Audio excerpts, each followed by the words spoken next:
भारतातली असंख्य लोक किंवा जगातली असंख्य लोक एकत्र येऊन एक कॉर्पस तयार करून तो कुठल्या एका कंपनीच्या हातात देणे म्हणजे म्युच्युअल फंड. अर्थातच म्युच्युअल फंड सांगताना पहिली टॅगलाईन येते mutual fund is subject to market risk. Okay, आणि त्यामुळेच तुम्ही घाबरता किंवा प्रत्येक जण घाबरतो. पण ते तसं नसून याची लिगसी खूप मोठी आहे. म्हणजे आपल्या पॉडकास्टच्या माध्यमातून हे नक्कीच सगळ्यांना सांगू इच्छितो की मला आधी म्युच्युअल फंड डिस्ट्रीब्युटर कसा निवडायचा ह्याची माहिती करून घेणं गरजेचं आहे. तर मी स्वतःला समजू शकतो का, म्हणजे appetite to take the risk and ability to take the risk असं जेव्हा आपण म्हणतो तर हे समजून घेण्याची कॅपॅसिटी माझ्यामध्ये आहे का, माझा जो कॅश फ्लो आहे हा मांडण्याची माझी मानसिकता आहे का, हे सगळं मांडल्यानंतर देखील कुठल्या ॲसेटमध्ये किती पर्सेंटेज ॲलोकेशन केलं पाहिजे. ज्याला हे करणं शक्य आहे आणि ज्याला स्वतःच्या भावनांवर कंट्रोल ठेवणं शक्य आहे त्याने नक्कीच स्वतः करायला हरकत नाही.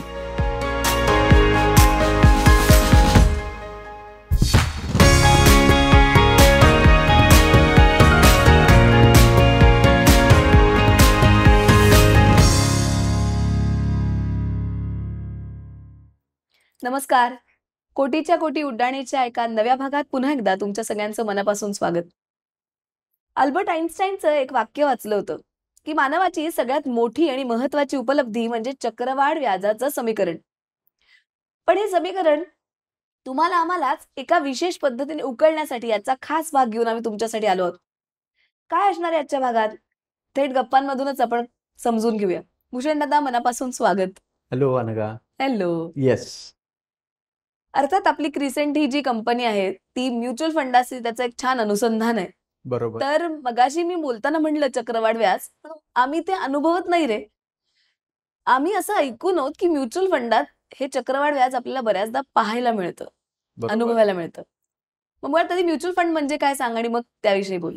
सो म्युच्युअल फंड बद्दल बरेच म्हणजे संभ्रम लोकांच्या मनात आहेत. ओके, पण त्याच्या आधी आपल्याला म्युच्युअल फंड म्हणजे काय हे समजून घेणं गरजेचं आहे. सो मी, तू किंवा भारतातली असंख्य लोक किंवा जगातली असंख्य लोक एकत्र येऊन एक कॉर्पस तयार करून तो कुठल्या एका कंपनीच्या हातात देणे, अर्थातच ती म्युच्युअल फंड कंपनी, म्हणजे ज्याला ॲसेट मॅनेजमेंट कंपनी असं संबोधलं जातं. So example HDFC mutual fund असेल, SBI म्युच्युअल फंड असेल, ICICI प्रुडेन्शियल म्युच्युअल फंड असेल. सो सगळ्या लोकांनी एकत्र येऊन कॉमन इंटरेस्टसाठी पैसे जमा करून एका कंपनीच्या हातात देणं म्हणजे म्युच्युअल फंड. कारण ते म्युच्युअली सगळ्यांनी एकत्र येऊन दिलेले पैसे. खरंय. थोडक्यात एकमेका सहाय्य करू, अवघे धरू सुपंथ. येस. पण मग मला कायमच तू आता सांगत असताना काय किंवा अनेक वर्ष जेव्हा हा शब्द ऐकते तेव्हा काय मला फॅसिनेट करणारी त्यातली गोष्ट ही म्युच्युअल. राईट. बऱ्याचदा आम्ही गुंतवायला घाबरतो म्युच्युअल फंडात, पण मग या म्युच्युअल शब्दामुळे त्याची सिक्युरिटी वाढते किंवा ट्रस्टीशिप वाढते असं वाटतं का? 100% वाढलीच पाहिजे. अर्थातच म्युच्युअल फंड सांगताना पहिली टॅगलाईन येते mutual fund is subject to market risk. Okay, आणि त्यामुळेच तुम्ही घाबरता किंवा प्रत्येक जण घाबरतो. पण ते तसं नसून याची लिगसी खूप मोठी आहे. आपण जर विचार केला तर 1962 सालापासून म्युच्युअल फंड आज भारतात अस्तित्वात आहे. UTI म्युच्युअल फंडच्या माध्यमातून याची सुरुवात झाली. 1982 साली SBI mutual fund public sector ला जेव्हा परमिशन देण्यात आली तेव्हा SBI म्युच्युअल फंड आला. 1992 साली जेव्हा प्रायव्हेटायझेशन झालं तेव्हा कोठारी पायनियर नावाची म्युच्युअल फंड कंपनी आली. त्याचं नाव आत्ता फ्रँकलिन टेम्पल्टन म्युच्युअल फंड आहे. So and so fourth. आज 50-52 कंपन्या बाजारात अवेलेबल आहेत. सो रिस्क ही प्रत्येक गुंतवणुकीत आहे अनघा. म्हणजे रिस्क ही आपण कोविडमध्ये पण अनुभवली, जीवाची रिस्क अनुभवली. सो रिस्क ही प्रत्येक ठिकाणी आहे. मग ती गुंतवणुकीमध्ये देखील आहे. मग ती म्युच्युअल फंडाची गुंतवणूक असेल, ती बँकेतली ठेव असेल किंवा कुठलीही गुंतवणूक असेल. अगदीच आपण एक्झाम्पल घ्यायचं, आज जर मी बँकेत 50 लाख रुपयांची FD केली, ओके, आणि तिथे रिस्क काय, मग माझे पैसे तर परत मिळणार आहेत, मला फिक्स परतावा मिळणार आहे. जर उद्या त्या बँकेला काही अडचण आली किंवा त्यांनी दिवाळखोरी डिक्लेअर केली तर RBIच्या नियमानुसार मला 5 लाख रुपये साधारण परत मिळू शकतात, कारण तेवढंच कॅपिंग त्यांनी दिलेलं आहे. ओके. सो रिस्क आहे. कितीची रिस्क आहे? जेव्हा मी 50 लाख रुपये लावतो तर 45 लाख रुपयांची माझी रिस्क आहे. मी बऱ्याचदा असं होतं की आपण रिस्क या विषया संदर्भात खूप बोलतो. मी उदाहरण इथे असं देईल की एक आई आहे, साधारण 3-3.5 वर्षाचं बाळ तिच्या पोटात म्हणजे उदरी आहे, आणि आता त्याला शाळेत ऍडमिशन घ्यायची आहे. ओके, तर ती आई असा विचार करते का हो की त्या मुलाला, त्या बाळाला किंवा तिची मुलगी असेल, तिला शाळेत पाठवायचं नाही कारण रस्त्याने जाताना रिस्क आहे, ऍक्सिडेंट होऊ शकतो, रिस्क आहे. ओके, शाळेत भांडणं होऊ शकतात, रिस्क आहे, टीचर्स मारू शकतात, रिस्क आहे. सो असा कुठलाही विचार न करता त्या मुलाला किंवा मुलीला शाळेत पाठवलं जातं. ती रिस्क घेतली जाते का, तर त्याला मुलाला सोशल कनेक्ट मिळावा, त्याची ग्रोथ चांगली व्हावी. सो अशीच रिस्क आपण प्रत्येक ठिकाणी घेतो. समजून उमजून रिस्क घेणं गरजेचं आहे. आणि मग जेव्हा ती म्युच्युअल फंडशी निगडीत आहे आणि mutual fund is subject to market risk आणि लोक घाबरतात, असं जेव्हा तू मगाशी म्हणाली, तर आपण इन्व्हेस्टमेंट करताना ती काय कारणासाठी करतोय, ती काय ड्युरेशनसाठी करतोय, त्या ड्युरेशनला अत्यंत अनन्यसाधारण महत्व आहे. म्हणजे आपण मागच्या एपिसोडमध्ये गोल्स, फायनान्शियल गोल्स बद्दल बोलतो. तर माझं गोल 5 वर्षांचं आहे, तर त्यानुसार गुंतवणूक करणं किंवा त्यानुसार म्युच्युअल फंड निवडणं. उगीच माझं गोल जर 5 वर्षाचं आहे आणि मी जर 10 म्हणजे मिड कॅप फंड किंवा स्मॉल कॅप फंड अशा कॅटेगरीमधला फंड निवडला, तर ती याची सांगड घालता येणं शक्य आहे का रिस्कची? तर नक्कीच नाही. कदाचित 5 वर्षानंतर माझं कॅपिटल कमी झालेलं असू शकतं कारण ह्याचं ड्युरेशन मोठं आहे. ओके, सो अर्थातच रिस्क ही आहे, पण ट्रस्ट हा फॅक्टर देखील आहे. जसं मी म्हणलं की म्युच्युअल फंडची लॉयल्टी आहे. 1962 सालापासून आज आपण 2025 मध्ये बसलेलो आहोत. तर ह्या लॉयल्टीचा देखील विचार व्हावा, प्रामुख्याने विचार व्हावा जेव्हा म्युच्युअल फंडचा विचार होतो. बरोबर. जसं तू म्हणतोस की कदाचित या लॉयल्टीमुळेच ते आणखीन व्यापक होत गेलं किंवा विस्तारत गेलेलं हे क्षेत्र आहे. तर त्याचं क्लासिफिकेशन एक्झॅक्टली काय आहे? सो म्युच्युअल फंडचं क्लासिफिकेशन असं साधारण 2018 पर्यंत काही नव्हतं अनघा. बरं. ओके, म्हणजे प्रामुख्याने डेट, इक्विटी, कमोडिटी असे फंड्स होते. पण क्लासिफिकेशन अशा अर्थाने जेव्हा आपण विचार करतो, तर साधारण 31 जानेवारी 2018 रोजी सेबीने म्युच्युअल फंडसाठी क्लासिफिकेशन आणलं. ओके, सो क्लासिफिकेशन आणलं म्हणजे काय केलं, तर इक्विटी रिलेटेड जे कुठले प्रॉडक्ट आहेत, म्हणजे ते large cap, mid cap, small cap, multi cap, flexi cap and so fourth. Okay, तर हे प्रत्येक प्रॉडक्ट किंवा ही प्रत्येक कॅटेगरी, या कॅटेगरीची विभागणी कशी झाली पाहिजे किंवा ह्याच्यात होणारी गुंतवणूक, याचं पर्सेंटेज ऑफ ॲलोकेशन त्या इक्विटीमध्ये कसं झालं पाहिजे. म्हणजे एक्झाम्पल ह्याच्यात की लार्ज कॅप फंड असेल तर साधारणतः 80% पैसे हे लार्ज कॅप कंपन्यांमध्ये लावले पाहिजेत, असं कॅटेगरायझेशनच्या अंडर सेबीने आणलं. अशीच दुसरी कॅटेगरी आहे डेट फंड. ओके, सो ह्याच्यातही असंख्य वेगवेगळे प्रकार येतात. लिक्विड फंड आहे, ओव्हरनाईट फंड आहे, शॉर्ट टर्म फंड आहे, डायनॅमिक बॉन्ड फंड आहे, इन्कम आर्बिट्रेज फंड आहे. सो असे व्हरायटी ऑफ फंड्स इकडे देखील येतात. Variety of class, type of क्लासचे फंड इथे येतात. सो ही दुसरी कॅटेगरी झाली. जेव्हा मी हायब्रिड या कॅटेगरीचा विचार करतो, तेव्हा तिथे बॅलन्स फंड किंवा balance advantage fund, multi asset fund अशा प्रकारचे फंड येऊ शकतात. कमोडिटी स्पेसिफिक काही फंड आहेत की जे फक्त सोन्यात गुंतवणूक करतात किंवा चांदीमध्ये गुंतवणूक करतात. सो अशा 3 ते 4 प्रामुख्याने टाईप आहेत किंवा कॅटेगरी आहेत असं आपल्याला म्हणता येईल. खरं, आपण गेल्याही भागात म्हणलं होतं तसं पुन्हा एकदा सांगते की भाग आपले विस्तारत जाणार आहेत पुढे, त्याच्यामुळे हळूहळू या सगळ्याविषयी आपण डिटेल बोलू. आजचा मूळ विषय म्युच्युअल फंड असल्यामुळे त्याचा क्लासिफिकेशन मध्ये अजून न जाता आपण पुढचा एकूण विचार करणं जास्त गरजेचं ठरतं. इतर सगळ्या गुंतवणुकीपेक्षा जास्त काय म्हणू आपण वैशिष्ट्य किंवा फायदे म्युच्युअल फंडात असतात असं काही अभ्यासक सांगतात. तर तुझं मत काय आहे आणि काय आहेत ते? 100% अभ्यासक सांगतात ते बरोबर आहे. याचं कारण असं आहे की जेव्हा मी म्युच्युअल फंड म्युच्युअली ॲग्री करून, जे आपण मगाशी म्हणलो की इन्व्हेस्टमेंट करतोय, तर अर्थातच मी ती एका कुठल्याही कंपनीमध्ये देत नाहीये. म्हणजे एक्झाम्पल परत इथे घेता येईल कारण लोकांना कळणं ते गरजेचं आहे की आपण HDFC म्युच्युअल फंडमध्ये पैसे टाकतोय आणि HDFCच्या एका फंडामध्ये टाकतोय. म्हणजे HDFC retirement fund, HDFC retirement equity fund. Okay, so अर्थातच हे कुठलंही सजेशन किंवा इकडे पैसे लावावेत असं नाहीये, पण हा एक फंड आहे, एक्झाम्पल म्हणून आपण घेतोय. तर ह्याच्यात इन्व्हेस्टमेंट होताना जर मी 10,000 रुपये महिना गुंतवणूक करत असेल, तर ही व्हरायटी ऑफ सेक्टरमध्ये गुंतवणूक होते. म्हणजे इथे फार्मास्युटिकल कंपन्यांना पैसे जातात, इथे टेक्सटाईल कंपन्यांना पैसे जातात, इथे IT कंपन्यांना पैसे जातात, इथे नॉन कोर ITला पैसे जातात, इथे बँकिंगला पैसे जातात, फायनान्शियल सर्व्हिसेसला पैसे जातात, इन्शुरन्सला पैसे जातात. केमिकल सेक्टरला पैसे जातात. सो या व्हरायटी ऑफ सेक्टरमध्ये काम करणाऱ्या कंपन्यांमध्ये गुंतवणूक होते. म्हणजेच याचा अर्थ 50, 60, 70 वेगवेगळ्या कंपन्यांना, व्यवसायांना पैसे हे म्युच्युअल फंडच्या माध्यमातून, त्या फंडाच्या माध्यमातून, गुंतवणूकदारांच्या माध्यमातून दिले जातात. म्हणजेच काय, थोडक्यात वैशिष्ट्य असं आपण जे जाणून घेतोय की मला डायव्हर्सिफिकेशन मिळतंय. मी कुठल्याही एका व्यक्तीच्या किंवा एका इन्स्टिट्यूटच्या, एका कंपनीच्या हातात पैसे देत नाहीये. तर बिकॉज ऑफ दिस डायव्हर्सिफिकेशन काय खरं ॲडव्हान्टेज आहे, जेव्हा मी 40, 50, 60 वेगवेगळ्या व्यवसायांना पैसे देणार आहे, तेव्हा असं नक्कीच घडू शकतं की एक यातल्या 5 कंपनी अशा आहेत की ज्या कदाचित फार परफॉर्म करणार नाहीत. ओके, 5-10 कंपनी अशा आहेत की ज्याच्यात कदाचित असं होईल की बँक एफडी इतका रिटर्न मिळतोय. एक 4-5 कंपनी अशाही असतील की कदाचित त्यांची दिवाळखोरी डिक्लेअर होईल. ओके, आणि 10-20 कंपन्या अशा आहेत की ज्याच्यात मला चांगला रिटर्न, एफडी पेक्षा चांगला रिटर्न मिळू शकतो. बरोबर.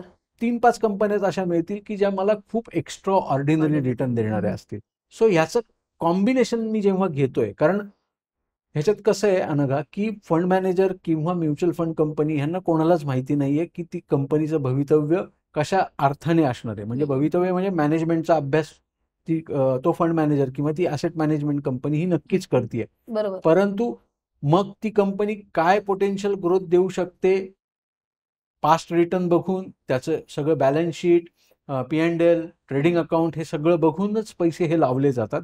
पण ॲट दी सेम टाइम प्रत्येक कंपनी मी ठरवलेल्या मताप्रमाणेच परफॉर्म करेल याची कुठली शाश्वती किंवा गॅरंटी नाही. ओके, पण म्हणून सगळ्याच कंपन्या वाईट आहेत आणि सगळ्याच कंपन्या चांगलं करणार नाहीत असं देखील घडत नाही. सो वैशिष्ट्यांच्या अंडर आपण जे समजून घेतोय, एक तर डायव्हर्सिफिकेशन, आणि at the same time because of that diversification मला मिळणारा परतावा हा योग्य असू शकतो. तिसरं काय की माझी रिस्कची पण विभागणी होतीये. मी एका इन्स्टिट्यूटला, एका कंपनीला पैसे न देत असल्यामुळे माझी रिस्क पण बऱ्यापैकी विभागली जाते. की जे मला, मी जर एखाद्या वेगळ्या प्रॉडक्टमध्ये गेलो की जे म्युच्युअल फंडच्या अंडर नाहीये, तर तिथे माझी रिस्क ही 100% वाढते. वर्सेस इथे ती रिस्क कमी होते, कारण मी व्हरायटी ऑफ कंपन्यांना पैसे देतो. सो 3 ही प्रामुख्याने वैशिष्ट्य म्हणजे बघितली गेली पाहिजेत किंवा याच्याकडे लक्ष दिलं पाहिजे. वा, तू आता सांगत असताना एक महत्वाचा शब्द होता की ती कंपनी किंवा प्रोफेशनल मॅनेजर, राईट, हा त्यातला. बऱ्याचदा असं होतं की आम्हाला इंटरेस्ट तर खूप असतो पण त्यातला अभ्यास नसतो. बरोबर. मग अशा वेळेला प्रोफेशनल मॅनेजरची खूप गरज असते. तर ती एक्झॅक्टली काय आहे आणि आपण कशासाठी त्याची मदत घेतली पाहिजे असं वाटतं? सो प्रोफेशनल मॅनेजर म्हणजे म्युच्युअल फंडचा फंड मॅनेजर. ओके, ह्याच्याकडे आपण थोडंसं नंतर जाऊयात अनघा. पण त्याच्या आधी, म्हणजे तू जसं प्रश्नातच म्हणालीस की ती आम्हाला माहिती नाहीये, आणि आज जर 50-52 म्युच्युअल फंड कंपन्या असतील आणि प्रत्येकाकडे साधारण 50 फंड जरी असतील तरी 2-2.5 हजार फंड मार्केटमध्ये आहेत. ओके, मग यातला निवडायचा कसा, यातला माझ्या गरजेसाठी कुठला आहे, मी काय रिस्क घेऊ शकते हे कोण समजून घेणार, हे मी म्युच्युअल फंड मॅनेजरशी जाऊन इन्व्हेस्टर म्हणून नाही बोलू शकत.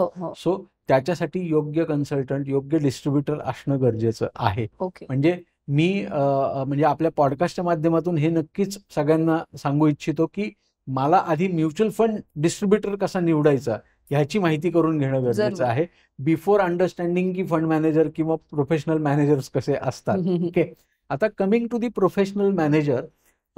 प्रोफेशनल मॅनेजर हे बेसिकली कुठलीही कंपनी निवडताना, म्हणजे त्यांना त्यांची चाकोरी आखून दिलेली आहे. जसं मी सुरुवातीच्या प्रश्नात अनघा म्हणालो की लार्ज कॅप फंड आहे, तर सेबीने सांगितलं की top 100 companies are large cap companies, म्हणजे भारतातली 1 नंबरची मार्केट कॅप वाईज असणारी कंपनी वर्सेस 100वी कंपनी. तर ह्या टॉप 100 कंपनीज झाल्या.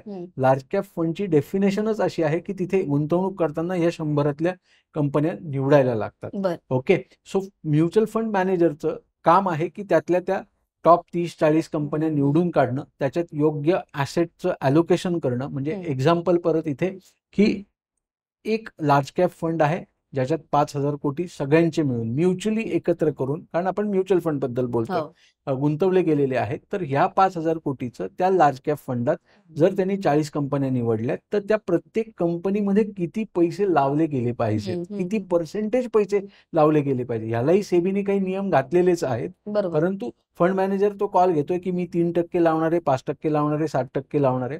एक सेक्टर स्पेसिफिक मी किती पैसे लावले पाहिजेत, जसं मी मगाशी सेक्टर बद्दल बोललो तर त्या सेक्टरमध्ये मी किती पर्सेंटेज ॲलोकेशन केलं पाहिजे. सो एकंदरीतच प्रोफेशनल मॅनेजर्स किंवा फंड मॅनेजर्स याची भूमिका अत्यंत महत्वाची आहे. ओके, जेव्हा म्युच्युअल फंडचा विषय येतो.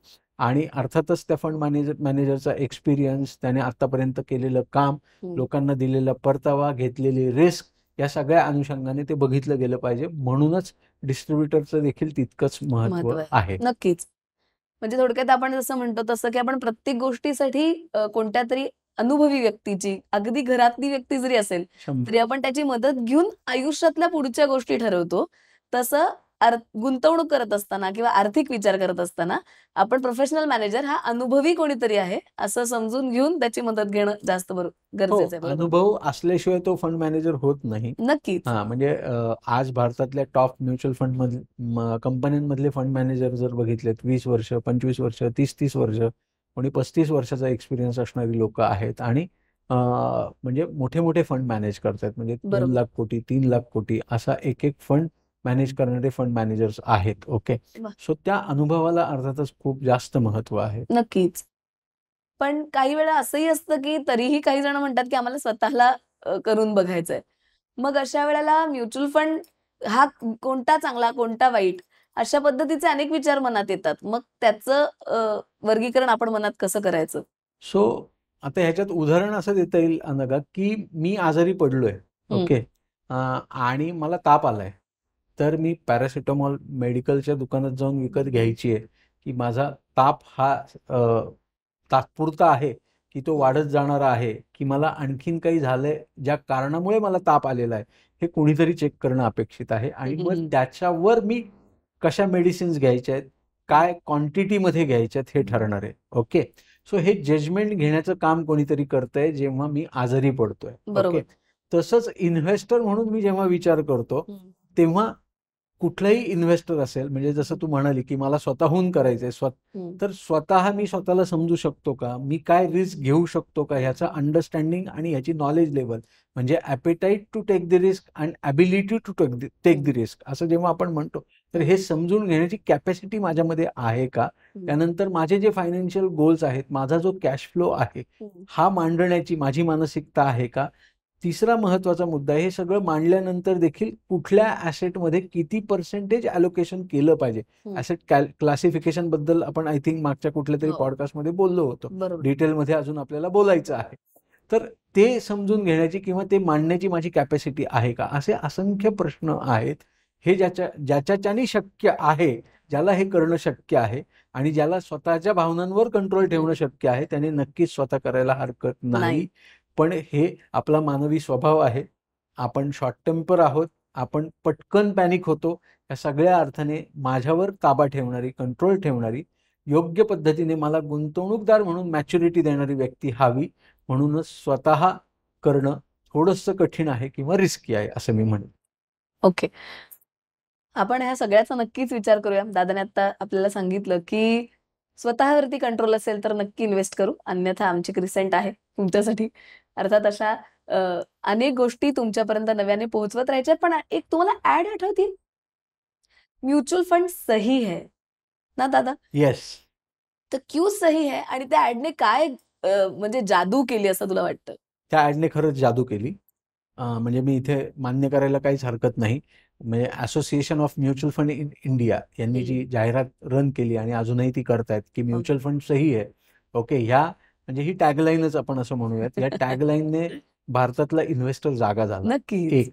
दुसरं, पर्सेंटेज ऑफ ॲलोकेशन हे वाढायला लागलं. इन्व्हेस्टर जागा झाला म्हणताना जर मी 10 वर्षांपूर्वी भारतात होणारी इन्व्हेस्टमेंट म्युच्युअल फंडच्या माध्यमातून आणि आज होणारी इन्व्हेस्टमेंट, तर ह्याच्यात म्हणजे 10 वर्षांपूर्वी हा आकडा हार्डली 75 लाख ते कोटभर लोकांच्या घरात असेल. आज अनघा सांगायला हरकत नाही 5,80,00,000 लोक म्युच्युअल फंडच्या माध्यमातून गुंतवणूक करतायत आणि त्याला मूळ कारण हे म्युच्युअल फंड सही आहे. म्हणजे डिस्ट्रीब्युटरची भूमिका महत्वाचीच आहे, पण ह्या ॲम्फीच्या टॅगलाईनने खूप मोलाचा वाटा उचललाय आणि मदतच केली आहे माझ्यासारख्या डिस्ट्रीब्युटरला जेव्हा म्युच्युअल फंड सही आपण म्हणतो. कॉर्पसचा जर विचार केला तर 10 वर्षांपूर्वी म्युच्युअल फंड हार्डली 15 लाख कोटी किंवा 20 लाख कोटींच्या घरात होते. आज आपण ऑलमोस्ट 72 लाख कोटींच्या घरात आहोत as an industry. Okay, so हा देखील एक त्या म्युच्युअल फंड सही हे मुळे घडलेला बदल असं आपण म्हणू शकतो. पण अजून कोटीच्या कोटी उड्डाणं घ्यायची आहेत. खूप मोठे बदल अपेक्षित आहेत आणि 140 कोटी पॉप्युलेशनला आज जर 5 कोटी 80 लाख इन्व्हेस्टर असतील तर ते डेफिनेटली हा नंबर कमी आहे, छोटा आहे. म्हणूनच अजून मोठी उड्डाणं घ्यायची आहेत. एवढंच मी इथे नक्की. आणि आपण ती लवकर घेऊ आणि त्याच्यासाठी हे सगळं आपण खऱ्या अर्थी याच्यासाठी केला होता अट्टाहास असं म्हणतात तसा करतो आहोत. तर तुम्ही मी पुन्हा आपणही जागे होऊया. आपल्याही मनाला समजावूया म्युच्युअल फंड सही आहे आणि तो का आहे, त्याच्यातले आणखीन कोणते कोणते आयाम आहेत तुमच्यासमोर आम्ही पुढच्या एपिसोड्समध्ये घेऊन येणार आहोत. तेव्हा नक्की बघत राहा कोटीच्या कोटी उड्डाणे आमच्या क्रिसेंट MFD YouTube चॅनलवर. सो आमचं हे चॅनल नक्की लाईक करा, शेअर करा आणि सबस्क्राईब करा. पुढच्या भागात नक्की भेटू. तोपर्यंत नमस्कार.